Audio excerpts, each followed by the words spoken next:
More than 1,700 racist white members of the U.S. Congress once enslaved Black people. These congressional leaders were entrusted with writing the country's laws, including the laws on slavery. Slave-owning congressional leaders remained in Congress well into the 20th century. Today, we are examining how these leaders' slave ownership shaped their decision-making on the laws they crafted and impacted this nation for decades, including to the day, including policies that govern us today. Experts weigh in, all coming up next. Live from Los Angeles, this is the Special Report with Areva Martin.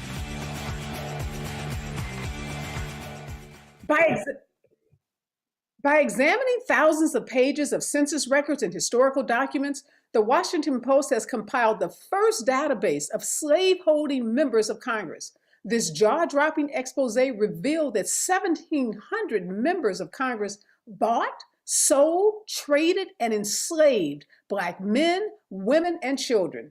These same members of Congress gathered during the 1800s to craft the laws that would govern the U.S.'s position on issues of slavery and the treatment of African Americans. No doubt, their investment in the institution of slavery had a profound impact on their decision-making, particularly their decision-making around laws that oppressed and denied African Americans rights promised to them in the Constitution. Here for my lead-off discussion this morning is Dr. Joshua Rothman. He is a professor of history, and he's also the chair of the Department of History at the University of Alabama. He is the author of multiple books, including, most recently, The Ledger and the Chain: How Domestic Slave Traders Shaped America. Good morning, Dr. Rothman. Good morning. How are you? I'm good. So you saw this expose in the Washington Post, and I think you had the same reaction I had because I read this op-ed piece that you wrote for NBC, where it's pretty scathing, but you said you weren't all that surprised by the findings. Why not? Because slaveholders were among the most powerful people in the United States for decades, and powerful people are the people who end up in Congress. So, the fact of hundreds and hundreds of people in American history having enslaved people at some point in their lives, that to me wasn't particularly surprising. I think there were things about the database I did find very interesting, but surprising really wasn't one of my reactions. Has anyone endeavored to do what the Washington Post did by compiling all of this data and looking, historically at the members of Congress and their involvement with slavery? I hadn't seen it done in a way quite as systematically as that. I think we've long been aware of how many presidents were slaveholders at some point in their lives. I think we know that that Congress people have been slaveholders at some point in their lives. Nothing about that is particularly new, but to engage in the research and actually lay it out there quite as systematically as that, I think is something that's fresh. I had not seen it before. And why do you think there hasn't been a deep dive in terms of the institution of slavery and its relationship to congressional leaders? Well, I think it's just the sheer amount of the research involved, right? You're dealing with thousands of people over several centuries, and just the legwork involved of digging down and coming up with a roster of, okay, here's everyone who was in Congress. Can we trace every single one of their slave holdings? It's doable, but it's something that required somebody to decide, you know what, I'm actually going to dig into this and figure out what the answer is. Yeah. When I looked at the expose and what they published in the Washington Post, I guess what surprised me was the slave ownership wasn't relegated to one particular political party. There were slave owners in both parties during this period. Can you speak a little about just how common that was? Yeah, no, that to me was one of the more interesting things about it. Now, again, I didn't find it particularly surprising that slaveholding crossed over party lines. But if I remember right, the database reveals that of all of the slaveholding congresspeople they found, more than a quarter of them had been Republicans. And that to me actually was surprising. It's not particularly jaw-dropping that there were Republican slaveholders, but to see such a fairly large number of them, I thought actually was pretty surprising. And I think it's, the database doesn't just reveal slaveholders in both parties, it reveals slaveholders in nearly every party. We've had dozens and dozens of political parties over the course of American history, some very large, some very small, some very lasting, some very fleeting. Almost all of them have seen slaveholders at some point or another. And that to see it all just laid out like that, I think is something that really sort of hits people in the face and wakes them up a little bit. Help us understand how the Republican Party in that era is very different than the Republican Party of today. I'm not sure you have enough time for that in your show. The short version is that the original Republican Party of the 1850s was a party that was that was committed to stopping the spread of slavery across North America. And what that meant is it took in some people who were genuine abolitionists who wanted to see slavery immediately outlawed. It took in people who wanted to see slavery come to an end over time, who sort of had a more gradual approach. And it took in people who were willing to say, look, if current states that are currently slave states want to keep slavery, we're not going to do anything about that, but it can't be allowed to grow anymore. And so there's a broad umbrella of anti-slavery and a small portion of what would be a modern version of anti-racism that existed in that party. But because it's such a wide spectrum of people, you do have people who consider themselves Republicans who nonetheless did enslave people. And if you juxtapose that party that you just described, the Republican Party, versus the Democratic Party of the 1850s, what did the Democratic Party of the 1850s look like? Yeah, the Democratic Party of the 1850s did cross over geographical lines. The Republican Party of the 1850s is almost entirely a northern party. The Democratic Party crosses sectional lines a little bit more, but over the course of really kind of the late 1840s and the 1850s, the power of the Democratic Party became increasingly concentrated in the South and in the slave states. And so it really became the party that was the leading defender of slavery and the imagined rights of slaveholders.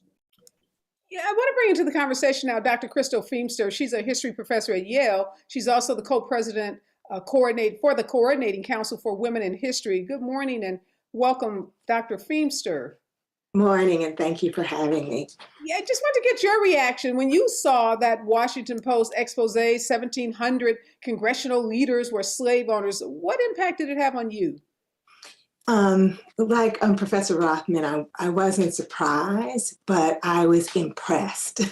I had spoken with Julie Will before the database went public, and it was just interesting to kind of get a sense of how she was collecting this information. As a historian, I'm really interested in the sources, and then just getting a sense that slaveholders were in 60 different political parties. That was surprising to me. In my mind, even though I'm a historian, I wanted to kind of believe, oh yeah, it's the Democrats, they're going to be mostly in the South, even though I know that, in the 18th century, there were slaveholders in the North. We understand that longer history. And it was also a moment for me in terms of thinking about how the Washington Post got here, why they decided to create this database, and remembering the kind of protest over the last 2 years and the effort to tear down monuments and to rename sites, and that the Washington Post understood in that moment, oh, this is going to be tricky. And particularly if we look around us and we see how these early political leaders are named, named on our streets, named on buildings and in monuments. And they decided to kind of do this work and create a database that I think not only is going to serve us in this political moment, but serves historians, is going to serve historians for years to come.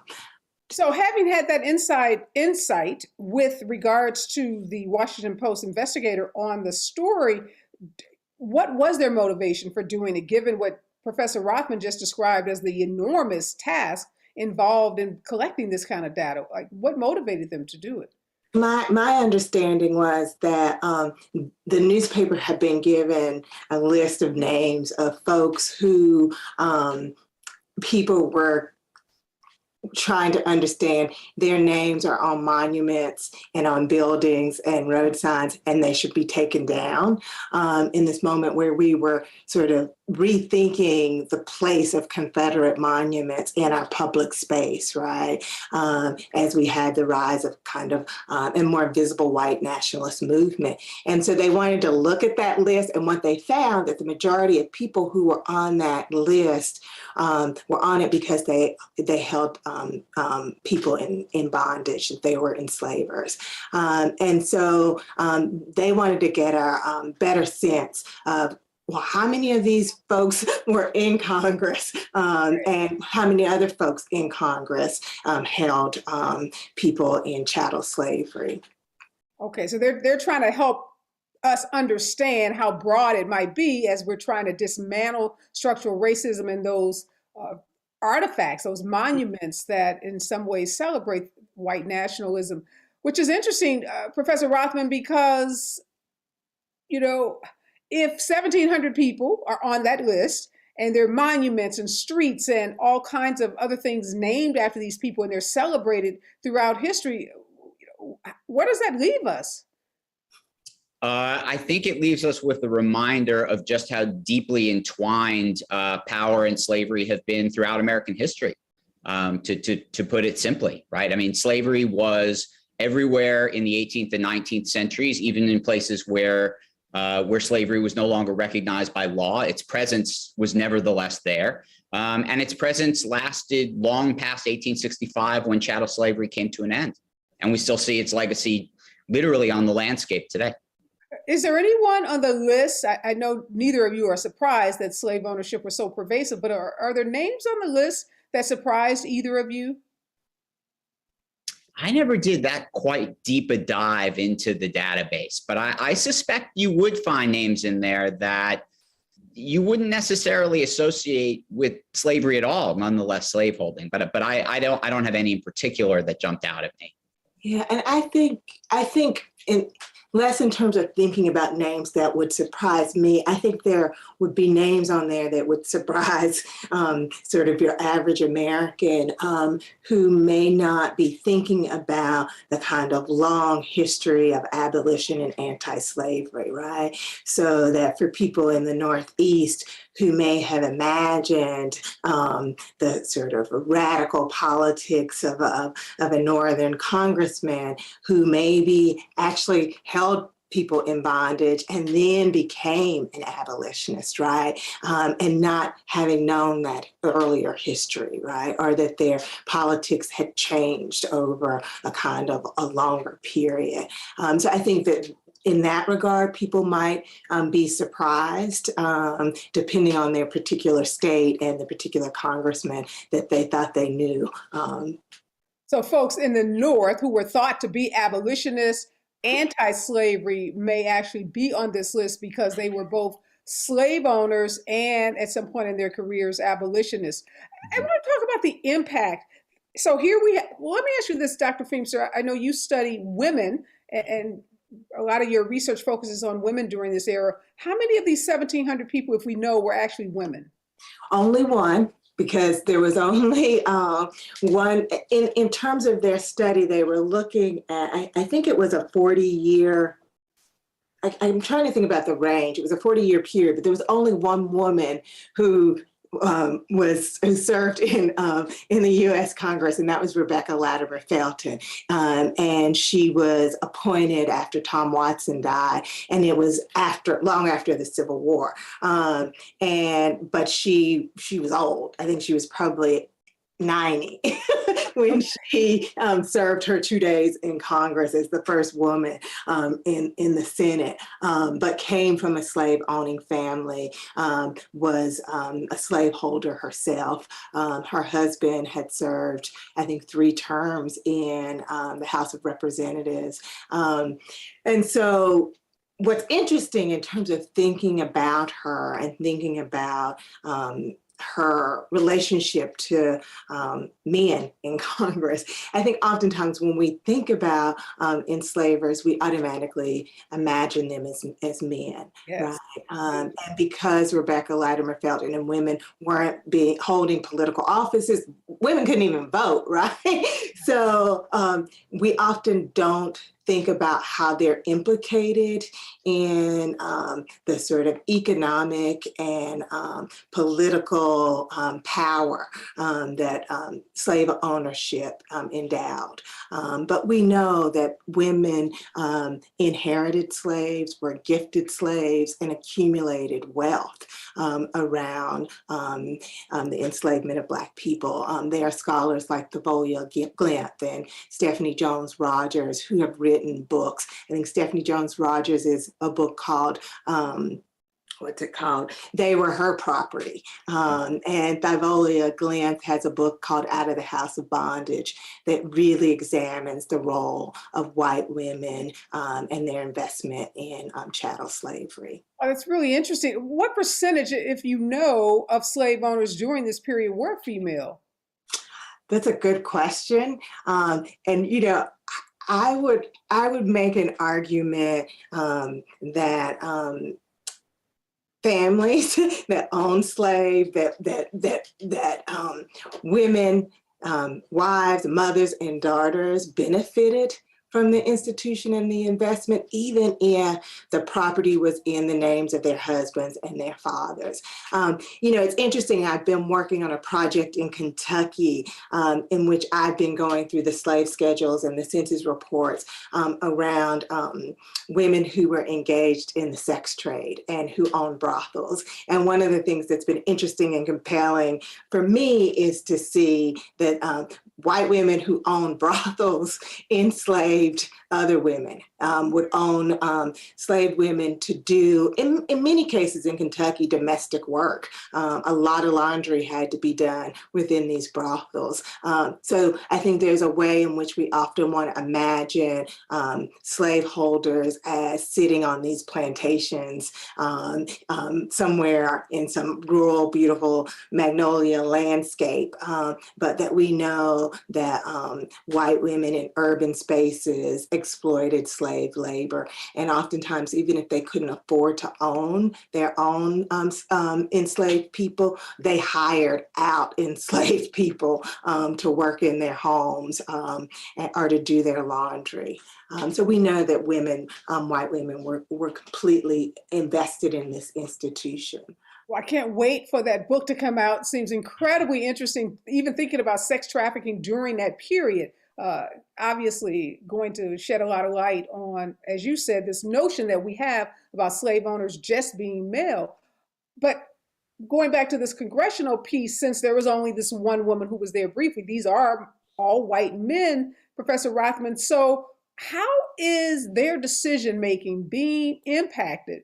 They're there in Congress debating about what's going to happen to slavery in the US. That's a big issue during this period. And yet 1,700 of them over some period of time were slave owners themselves. So I have to imagine that created an enormous conflict of interest. So what impact did we see from their own investment as it related to how they crafted these laws? Well, I mean, I think that I suppose framing it as a conflict of interest is one way of thinking of it, but it means that the policy that they make is entirely in their own self-interest, right?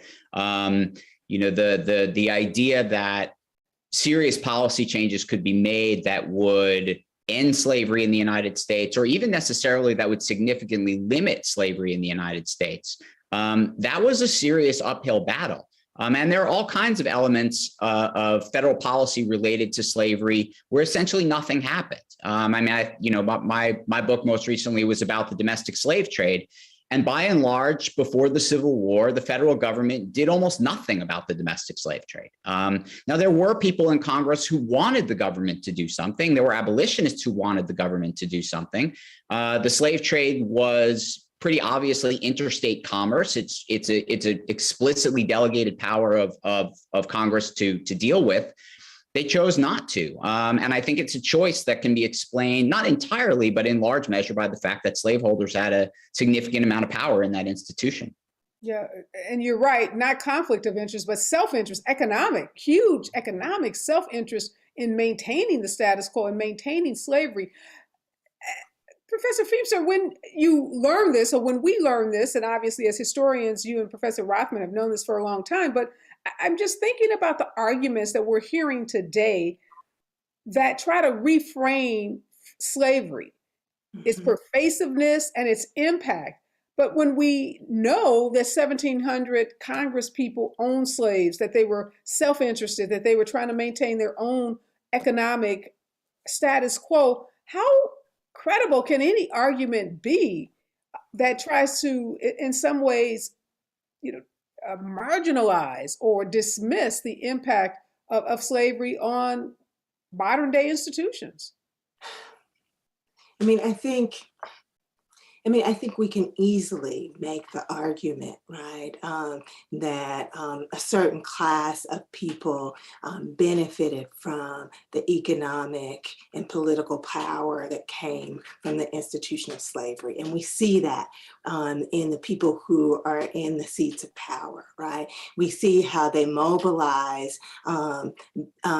their power and their wealth to maintain the institution of slavery or to maintain their own power, right? So even if we go back to the 3/5 compromise, right, of 1787, in which enslaved people were declared, 3/5 of a person, right? So that states could count enslaved people as a part of their population, which then determined how much representation they had in Congress, right? So that there is a way in which political power in some of these states is tied to enslavement. So I think that's really important to keep in mind.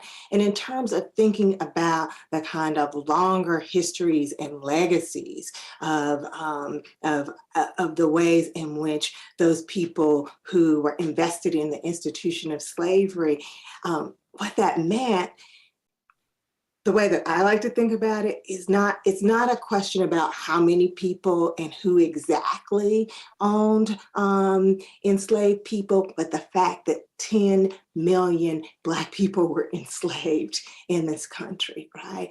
And how that institution systematically limited their access to education, to healthcare, to wages for their labor, and the laws and the institutions that were constructed in the face of slavery, right? And its long-term implications, right? So people often say, well, my people didn't own slaves, right? And I'm like, it doesn't matter if your grandparents didn't own enslaved people. What matters is that we built a society, right, that is founded on, the exploitation of enslaved people, and what that has meant for Black people for generations, right?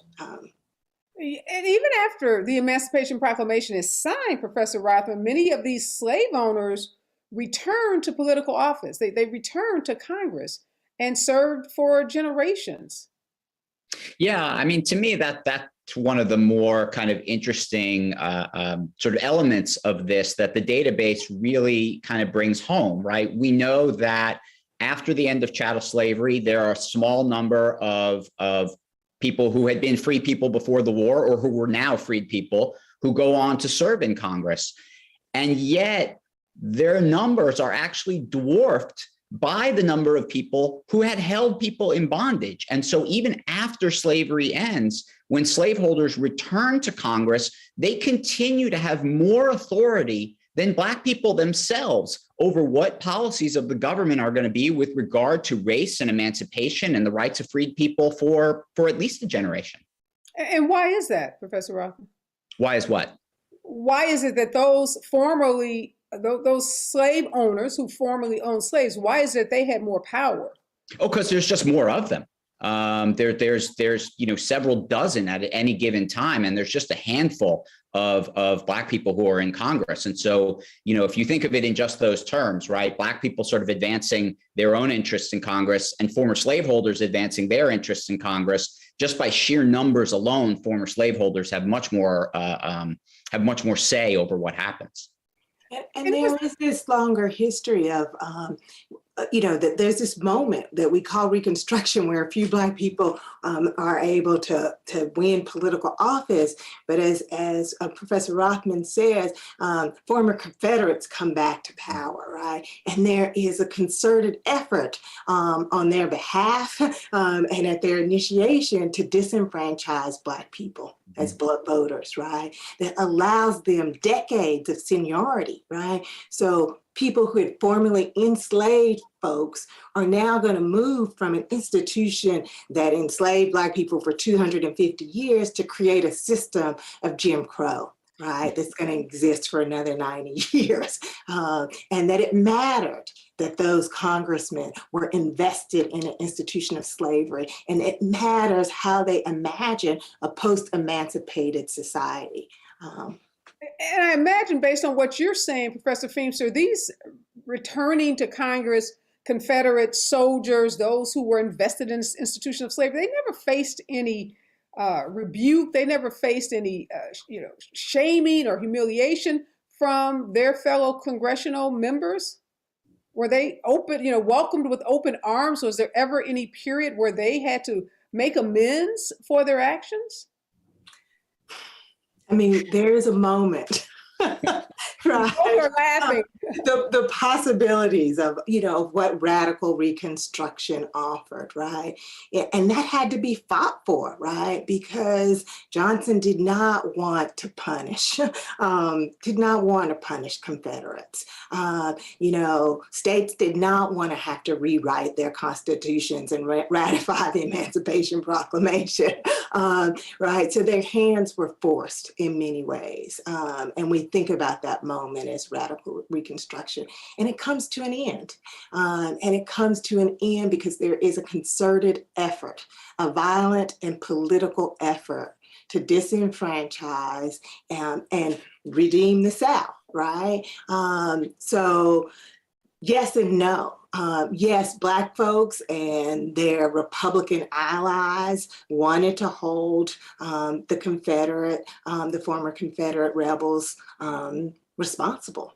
And they tried, and there would be hearings against the Klan.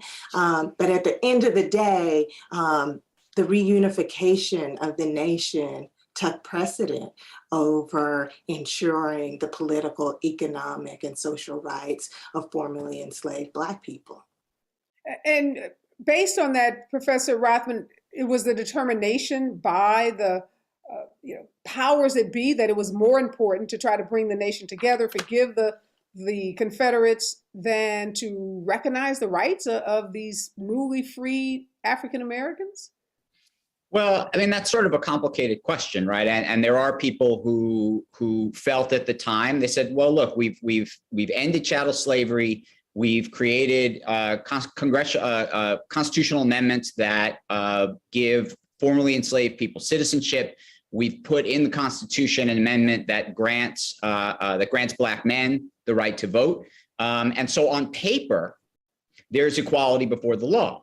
And there were people in Congress, and I think white people elsewhere in the United States, who felt like that was enough. They'd done what they had to do, and they tried for a few years to kind of make that stick. And there came a point where they decided that they had other priorities. What do we do now? We have this information. It's widely exposed now. Where does this lead us? What's next? Well, I suspect, it gives historians another sore space, but it also forces us as a society to reckon with this longer history. And it's a reckoning that has happened in in particular historical moments, right, that we can't think about the civil rights movement as a part of that reckoning. I don't think we can think about the protests in the aftermath of Ferguson, and the attacks on the Capitol on January the 6th. That these are moments that force us to reckon with this longer history and our amnesia around it. Right? Because then if we can understand that white supremacy has been at the root of our political and economic and legal systems from day one, right? Then we can begin to understand how we get to January the 6th. And I don't want to say that there's a straight line, because I think there are these moments when we have grappled with this. And it's been difficult to look away from these sort of longer legacies, right? Even as we think about fair housing, right? And we have conversations about mass incarceration and police brutality. We can't see that as separate from the sort of longer history of what it has meant to be Black and to come in this country, and to be in a country where Black people were enslaved for 250 years. And what concerns do you have, Professor Rothman, about this movement to prevent the teaching of Black history in schools? As we're learning more history from reports like this in the Washington Post, at the same time, there is this movement afoot in many Republican-led states to limit what teachers can even teach about American history, and definitely about the history of Blacks in America. What should we be thinking about that movement in this moment? Because it's very dangerous, and erasure, as we know, is really very dangerous.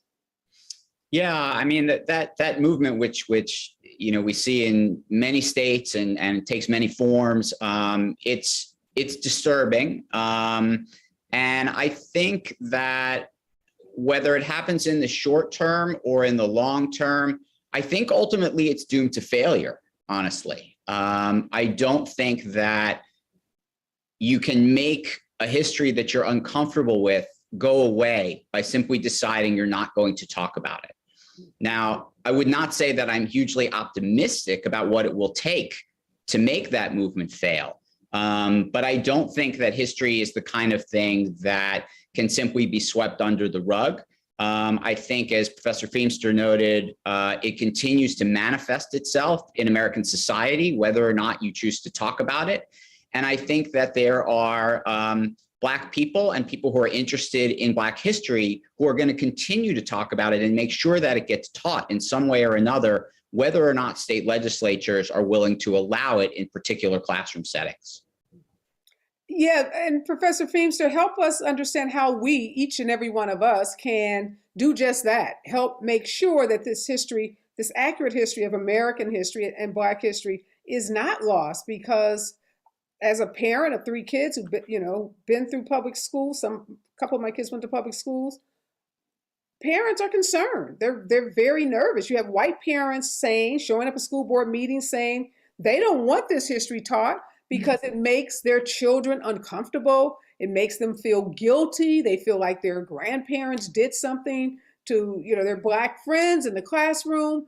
And parents are saying, that's not fair. We're now hearing white people, this whole it's racist victim narrative that's coming from some white men, that talking about Blackness, talking about Black history is in and of itself racist. So we're fighting on a lot of different fronts. And many of us, parents, everyday citizens, want to know, how do we fight back in a way that ensures that this history is not lost?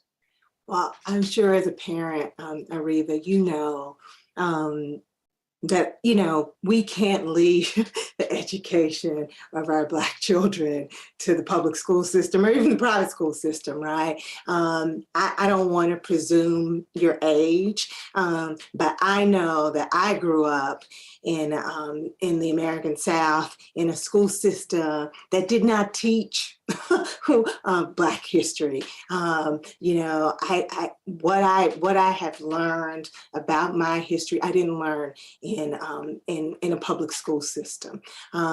And for Black people, there's a long history how we have educated ourselves and how we have preserved our histories, and how we've taught our children, whether that's in historically Black institutions or it's the stories that our grandparents have passed down, right? So in some ways, there is a model, right, for us to understand how do we educate and how do we hold on and teach these histories. So my first point is much in line with Professor Rothman, that I am optimistic, right, that that the attack on critical race theory, it's going to be damaging and it is brutal to bear witness to, but it has a short shelf life, because the people like you are having these conversations, hosting these conversations. Joshua and I and my colleagues in the field of Black studies will continue to write these histories, and that white people who are committed to anti-racism will tell these stories, will do this work, right? If it's not happening in our classrooms, it will happen in the streets. Right, and it has historically, it has happened in the streets. That's why we've had this. That's why we had the civil rights movement, the city. Yeah, no, you're right. No, you're right. And thinking back about my own education, having gone to some pretty fancy schools, but having myself not being taught in school some of these important issues like the Tulsa massacre, Black Wall Street, not taught in most elementary and high schools, and many Americans just becoming aware of it over the last year or so. I do worry, though, Professor Rothman, that Professor Feimster, I think, is absolutely correct. There is a model for Black families teaching their Black kids using oral history and using other methods to ensure that Black kids know their history. What about white kids, though? I do worry that white kids who are not in this tradition, their families are not in this tradition, will not learn this history, and it will make them have an attitude about some of the things we're discussing today. They won't have empathy. They won't have knowledge. They'll be misled by conspiracy theorists, which is what we're seeing a lot of today. One of the staff members that worked for me said when she was in a predominantly white high school, she learned about 2 Black historical figures, Rosa Parks and Dr. King. That was it. That was the extent of her Black history. This is a young white woman. And she said it wasn't until after George Floyd's murder and this conversation that started to happen on a national level that she had even the slightest information and history of oppression, the history of oppression that Black people have endured throughout decades in this country. And so she's an educated, young, millennial white woman. I don't think she's unique in what she described in terms of what she had been taught. So how do white kids get this if it's not going to be taught to them in school? Yeah, no, I agree with you that is a more difficult problem to root out, right? Because you cannot make people teach certain things to their children at home. And if there are laws and other sorts of pressures placed on teachers about what they can teach at school, then that will also be significantly limited. But I think I would draw attention back to the fact that your staffer may not have learned those things in school, but the realities of life in the United States and things that happen in the world, those have a way of opening people's eyes. Now, yes, it would be ideal if people had some of these lessons and some of this history taught to them throughout their education.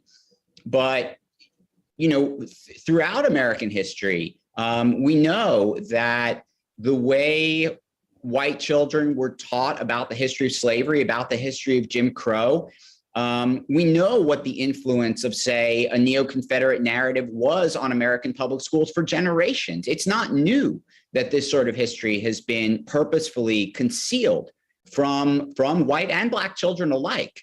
And yet, the realities of the situation on the ground has a way of getting people to say, why was I not taught this? How many other things do I need to learn?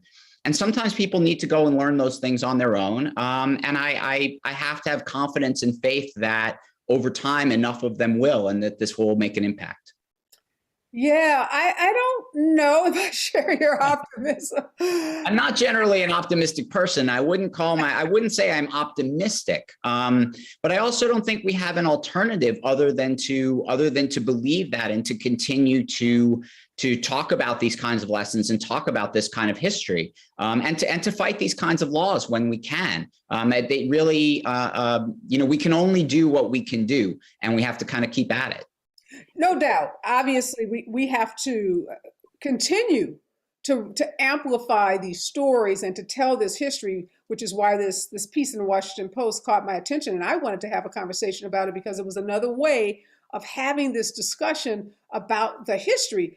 And the reason I said I'm not sure I'm as optimistic is because I encounter so many white people, many of whom are liberal. I live in California, so many consider themselves incredibly liberal, but yet their knowledge about Black history, their knowledge, even about, if you raise the issue of white privilege, I've had people push back on that, saying that they've, basically accusing me of making something up. It's not true. They don't enjoy any privilege. They'll, state their economic status. They'll tell me about some hardship they had, some obstacles they had to overcome growing up as evidence or proof that they've never benefited from white privilege.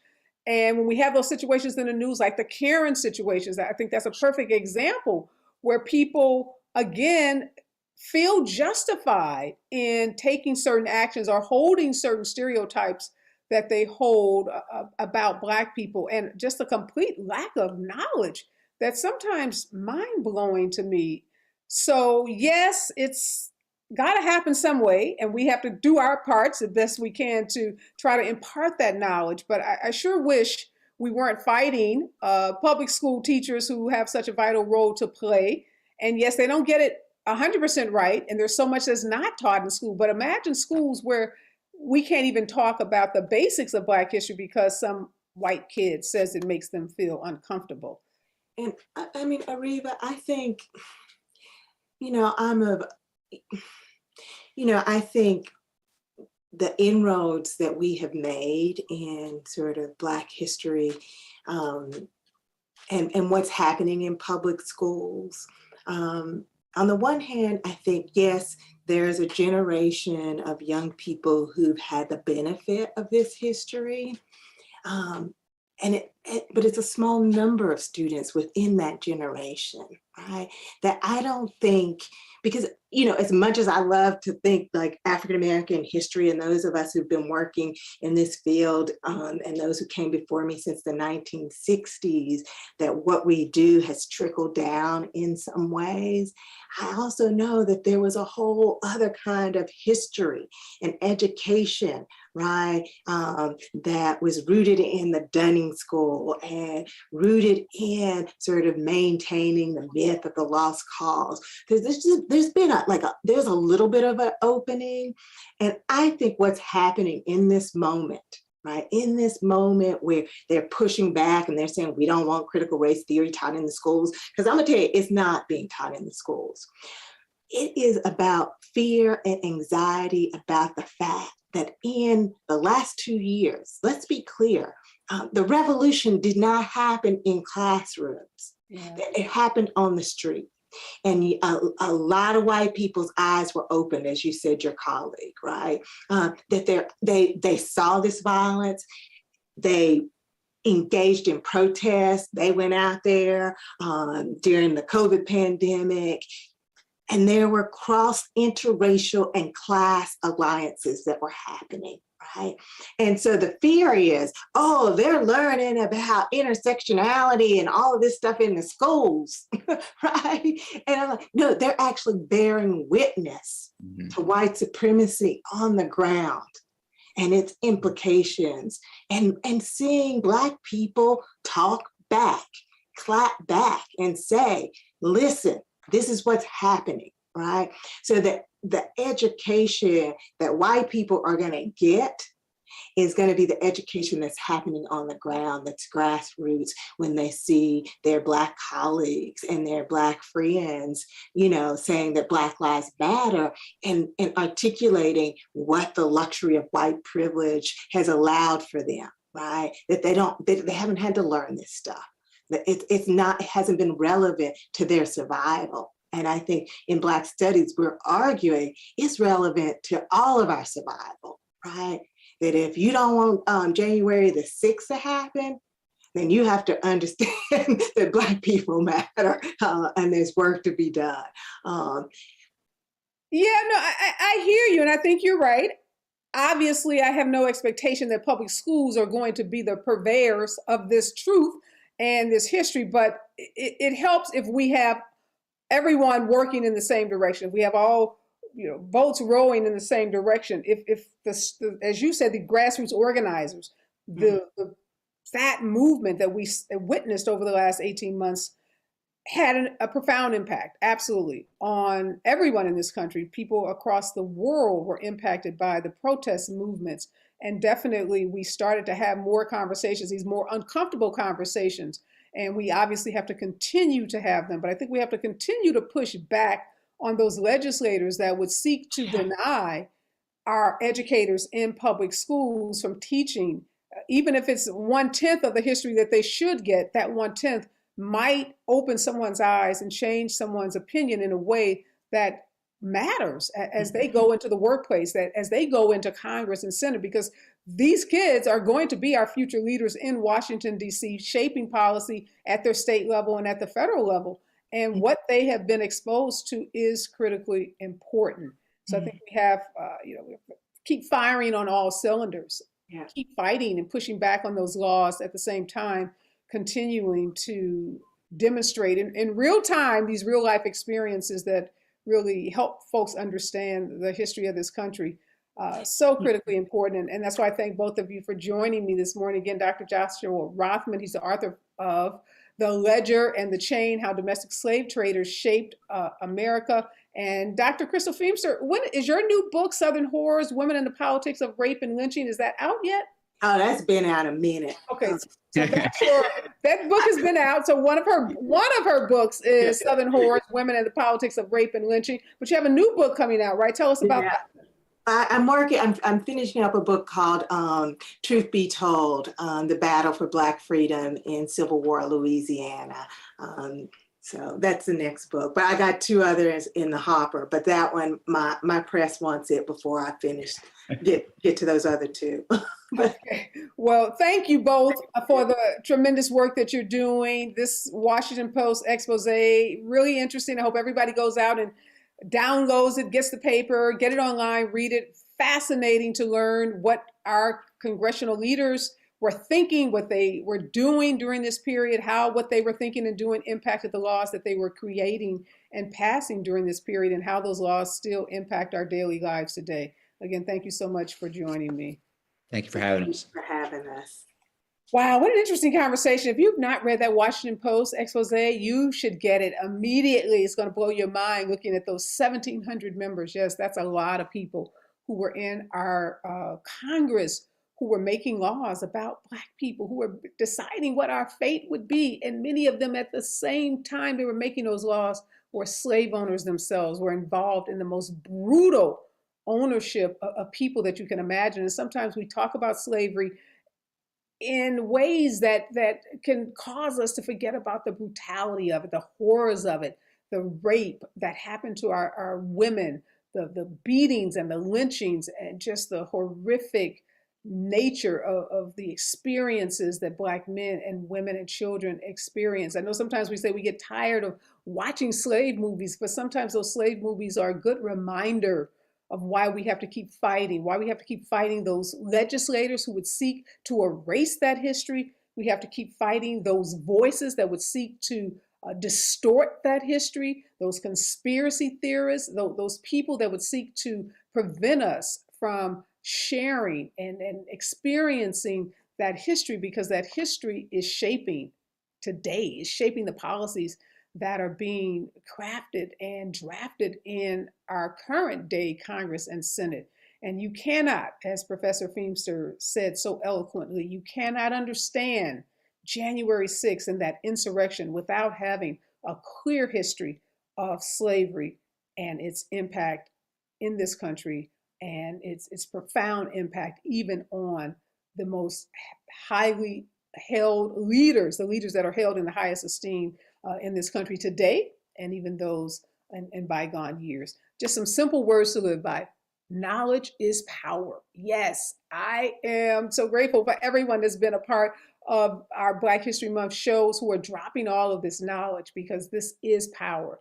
You are better equipped, as I said yesterday, when you know your history, you think more critically, your skills improve, your ability to fight back from all of those conspiracy theories, and hopefully your empathy grows. That's why I want those little white kids to learn this history, because hopefully when they encounter that little Black kid on the playground, they won't want to make that little Black kid the maid, as we heard the Congresswoman say last week, but they'll understand that Black kids are equal, created equal, and enjoy every right and privilege as they do as little white kids. So we want our kids to grow up, respect each other, love each other, and create that perfect union that we've been talking about so long in this country.